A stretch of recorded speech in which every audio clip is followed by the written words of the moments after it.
I quickly wanted to make a video explaining some of the on-map objectives that can be accomplished.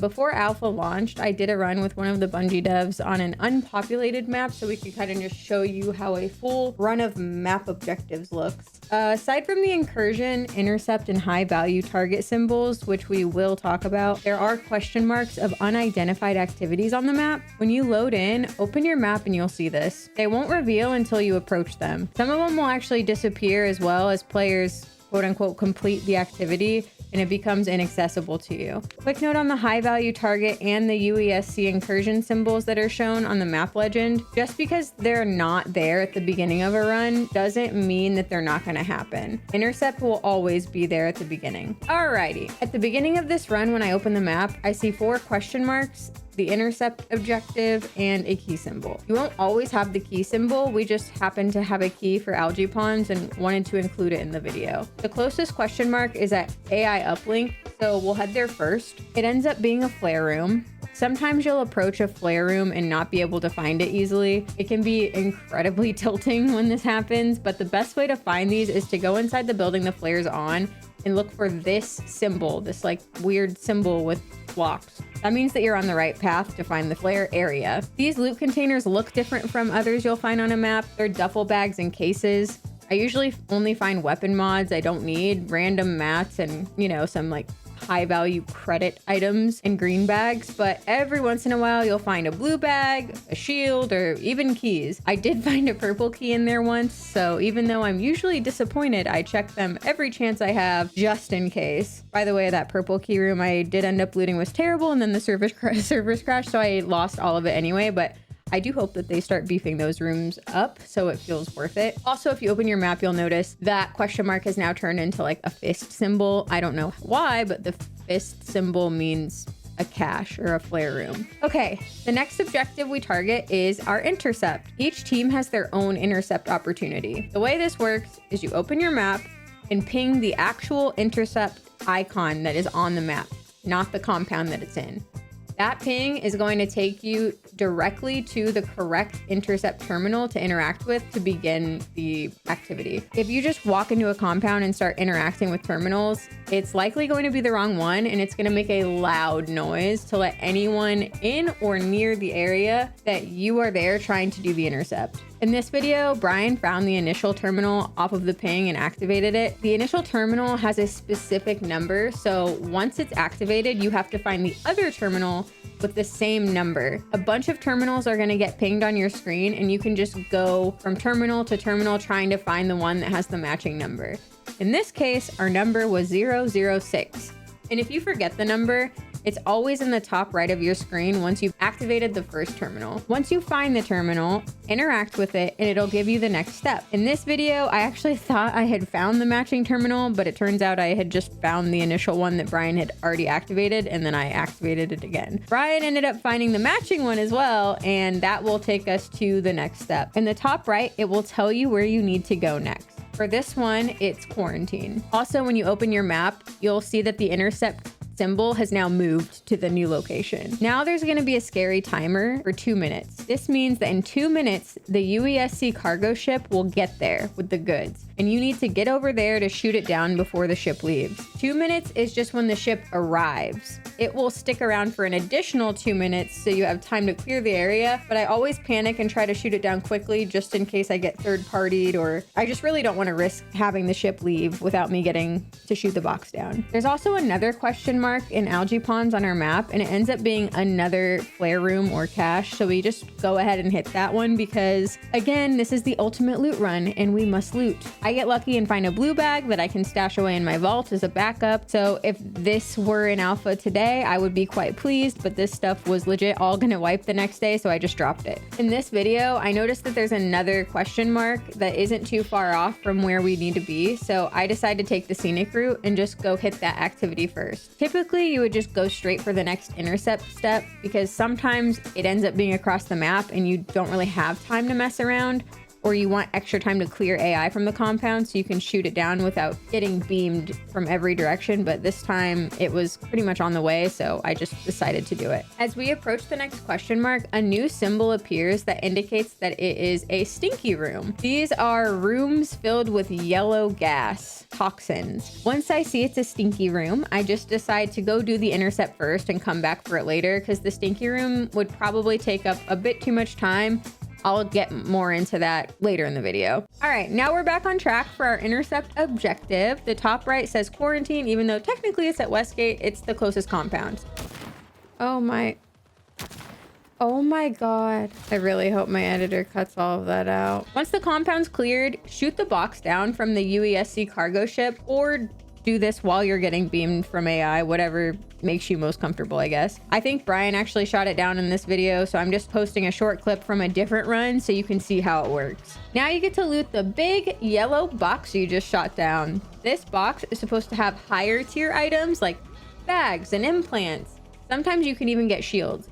I think it's worth doing in case they drop something crazy, but lately, I don't know, I've been very underwhelmed. The intercept also drops a red box. If you or someone on your team successfully exfils with it, you get some extra money and XP. Random and quick note about purple mats, by the way, since they sometimes spawn in these. Any purple mat that a teammate takes out, you will also get. So if they take out 3 purple synchronizers, you will also get 3 purple synchronizers added to your vault. I don't know if they plan to change this, but that is how it is currently in alpha. Okie doke. Next, we shoot down one of the floating yellow box drones that sometimes has good stuff on the way to our next objective. And the next symbol on the map was quote unquote discovered when we went for the intercept objective. So now when you look at it, it's a symbol that isn't on the map legend. When you click on it, it'll tell you it's a supply drop. Supply drops are pretty easy. If you find the pad and terminal, you simply activate the terminal to initiate the supply drop. However, there will be a loud map-wide audio cue that lets everyone know it's being called in. If there's other players outside running around, they can wait and just see which direction the blue beam in the sky is honing in on as the drop prepares to land, and they can kind of try to find the location off of that. The supply drop drops 4 pods of loot. It's usually higher tier weapon mods, usually for guns that I don't use, but still. But sometimes you can get a shield, a key, and other nice items out of it. Just be careful to stop looting before the ship takes off, or the fire is going to burn you. I feel like I get most of my purple weapon mods out of these. Also, a little tip for efficiency, I stand in front of the pod labeled 1 because it drops first and they drop in order. So I can kind of loot faster and not be waiting for the other pods to drop. Next on the list, because we have a key, is the locked room. It's kind of nice when you have a key. They take the guesswork out of where you need to go for it. You just ping the key symbol on your map and it will literally take you to the room you have a key for. Opening the room is easy. You just walk up, interact with the door. This is another room where the crates can look different, but they usually have some blue materials, weapons, high value auto sell items, high value heals, and data cards. There will be lower tier stuff mixed in, but so far I've only seen decent mats in these rooms, nothing crazy. I haven't pulled any gold or purple items out, but apparently it's possible. They're supposed to be stacked. I currently feel like they're underwhelming for how rare keys are to find, but I think they'll probably work on this. Next on our map is the Incursion. You may have seen a giant flip phone in the sky that has a purple beam shooting to or from it. This is the Incursion. I have no clue what it means or why it's there. I will find out eventually, but I do know that when you quote unquote complete it, you get loot. This is one of those things that I see pop up later in the map. It's not usually there at the beginning. There's usually UESC guarding the thing you interact with, so clear those, then walk up to the source of the beam, interact with it to begin the Incursion. It says it's activating a gleaner. Again, I don't know what that means. Hoping to learn soon. This will start bringing in a few waves of enemies to defeat. You just kill them one wave at a time.